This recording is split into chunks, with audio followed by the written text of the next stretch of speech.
Финансовите средства, парите са дадени, за да може да правим благословени неща от Бога.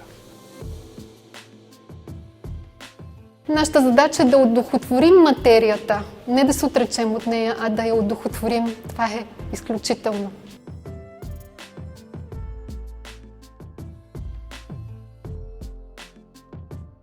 Когато парите са благословени от Бога, независимо в какво предприятие или мероприятие ги влагаме, това е духовната същност. Ние ги одухотворяваме с нашето съзнание. А когато те са дадени само за материални неща, разбира се, това е чисто материалната земна страна на нещата, която не винаги е добра. Парите са усилвател. Това е най-точната формулировка, която може да кажем за тях, както може да кажем същото и за златото. И то е на приемател, усилвател и излъчвател на волята на Отца. Няма как да кажем, че нещо материално, да го изключим, да кажем това е материално, това е духовно. Всичко, което е създадено от Бога, е създадено за добро и за да служи на хората. Друг е въпросът, че те не знаят как да си служат с него.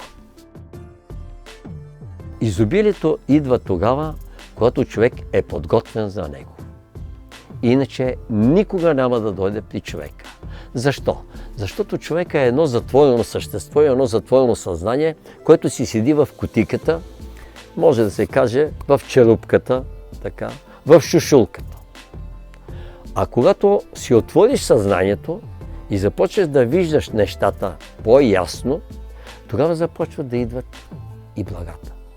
Но да знаеш да ги разпределяш и да не ги влагаш егоистично в никакъв случай. Но първото, което трябва да направите е да дадете. Нали? Защото ако човек само иска да получава и сам казва, бе, Господи, толкова съм нещастен, ма няма ли да дойде при мен щастието и благополучието? Няма да дойде. Какво си дал? Какво си направил за другите, че да иска за себе си? Това е висш егоизъм. Има един закон, който не е писан, но той е небесен закон. Всяка щедрост поражда по-голяма щедрост. В това съм се убедил не стотици, хиляди пъти. Дали даваш труд, дали даваш материя, даваш от сърце, от себе си, нещата идват. Нали? В обратния случай нещата се затварят към теб и просто не се получава. Изобилието идва при широко скроените хора обикновено, а ако отида при някой скъперник, значи в предишния си живот той е заслужил. Когато победиш скъперничеството и алчността, ти дават царската дъщеря. И ти дават и имане някакво.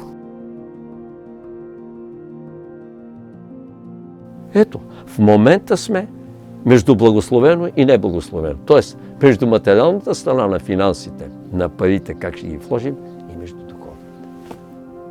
Когато човек се научи на приемане и съгласяване, тогава му се дава изобилие. Значи, вижте колко е свързано. Първо трябва да се смириш и тогава дори в физически смисъл ти се дава, може да ти се даде дори богатство. Няма лошо в това, нали?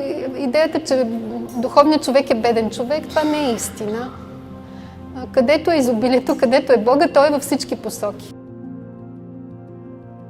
Бог има блага, които само чака да се отвориме към Него и Той да започне да ни ги дава. Нали? Но и Той винаги дава обилно.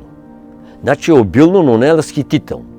Имането ни учи на даване, на щедрост. Нямането ни учи на смирение, на любов към ближния и на състрадание. А средата се нарича изобилие. Значи изобилието не е имане. Защото в имането ти не си научил уроците. Все още.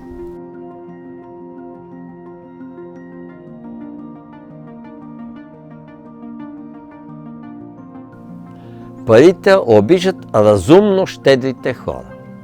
Когато самият човек е щедър, може малко нещо, пак казвам, да даде. Може една благословие да даде.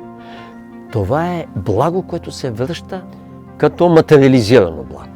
Няма начин да не усетиш материалната страна след това на благословията.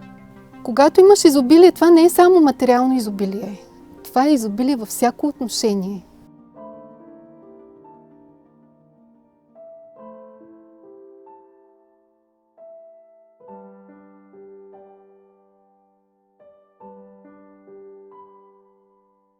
Тези всички блага, които са ни дали, той лекия полъх на вятъра, този въздух, тази светлина, тази красота, всичко, което ни е дал Твореца, живот, здраве и благата, които си ги изсипа, по някакъв начин ние трябва да се отблагодариме.